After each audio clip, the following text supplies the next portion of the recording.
Hey, what's going on? In this video, I'm going to be testing out some prototypes of my Banshee model bushcraft and survival knife. The three knives I've got are made from Elmax stainless steel, AEB-L stainless steel, and ADCRV2 high carbon steel. Clearly the pressure treated lumber was too soft to chop on, so I used a piece of scrap maple instead. With each of these knives, I'm going to start out batoning them through some 1/4 inch soft copper tubing. I wouldn't expect any of them to have any issues with this. Next, I'm going to cut through some 1/2 inch rigid copper tubing. This should still be a pretty easy task for any of these knives. Copper in general is fairly soft, but the soft copper tubing is annealed, making it much softer than the rigid tubing. The last thing I'm going to do is baton them into this pressure-treated 2x4 I've got left over from a deck we built this summer. I'm not going to cut all the way through the board because it gets too hard to baton the knife as it gets deeper into the wood. I really just want to make sure the knives can handle batoning without any edge rolling or chipping.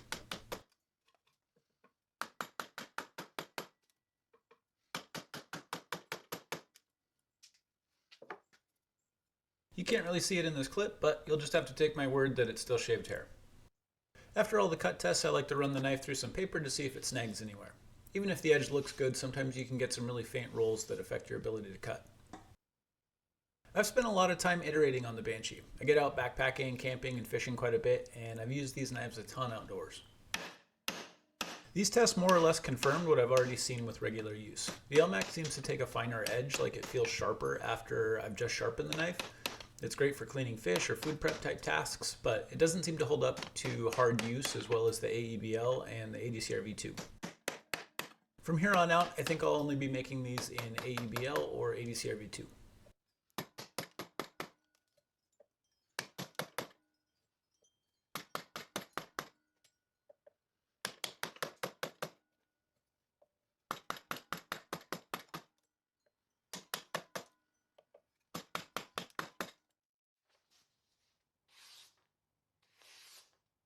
I noticed a couple spots that were catching a little when cutting through the paper with the Elmax knife.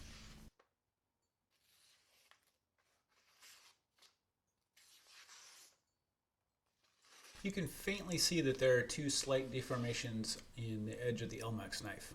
I haven't really worked with Elmax much outside of making these knives.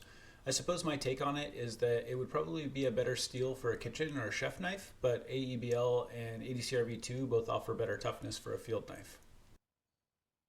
Personally, I really like this knife design. It's a nice balance between weight and functionality. It's a fixed blade, full-tang knife with contoured handle scales to make it comfortable in the hand. I round over the spine and add some jimping to make it more comfortable for intricate work, especially if you're doing repetitive tasks. These prototypes have full flat grinds, but I think I'm going to shift to a flat grind that doesn't quite go all the way to the spine. That'll add a tiny bit more thickness to the bevels and increase the overall toughness of the knife.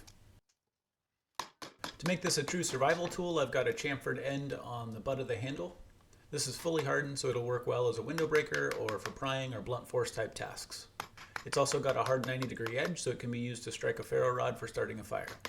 I include a 3 1/4 inch ferro rod on my sheath for the Banshees. Some people don't like the bulk, and you can easily take it off, but I love always having a way to start a fire on me. I wasn't looking close enough at the camera to see that I was shaving my arm out of frame, so I guess just trust me again.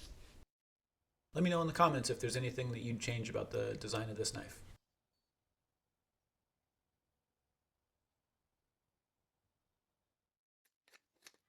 Last up, I figured I'd shave some wood and start a fire in the shop with the knife. I'm using some shavings from the 2x4 I was cutting and a fire plug. If you want to try out these fire plugs, there's an affiliate link in the video description.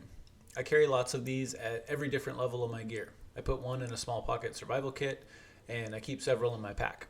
They're extremely lightweight, they're coated in paraffin wax, so they're virtually waterproof, and they're so easy to use. They'll save you a ton of time when starting a fire. You can also make your own by soaking some cotton balls in wax, but they're so cheap and convenient that I usually just buy them. Man, starting a fire makes me want to get up in the mountains. I feel like I could lay down right here. It's getting a little smoky though. I'm going to have to open up the shop doors.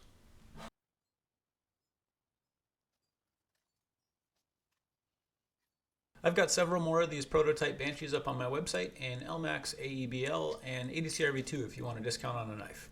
As always, thank you for watching. I'll see you in the next build.